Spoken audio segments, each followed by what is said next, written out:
সাম্প্রতিক বন্দি বিনিময় ও যুদ্ধবিরতি চুক্তির পরও দুই পক্ষের মধ্যে উত্তেজনা কমেনি। ইসরায়েলি কর্মকর্তারা বলছেন, নিহত নাগরিকদের মরদেহ ফেরত পাওয়া ছাড়া কোনো আলোচনায় তারা রাজি নয়।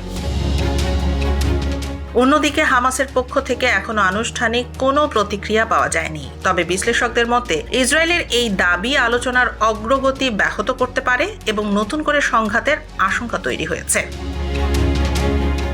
জাতিসংঘ সহ আন্তর্জাতিক মহল দুই পক্ষকে সংযম প্রদর্শনের আহ্বান জানিয়েছে। মানবিক বিপর্যয় রোধে দ্রুত ও স্থায়ী যুদ্ধবিরতির দাবি জানাচ্ছে বিশ্বের বিভিন্ন দেশ। নিহতদের মরদেহ ফেরত নিয়ে ইসরায়েল ও হামাসের এই অচলাবস্থা যদি অব্যাহত থাকে, তাহলে গাজার যুদ্ধবিরতি আবারও অনিশ্চয়তার মুখে পড়তে পারে।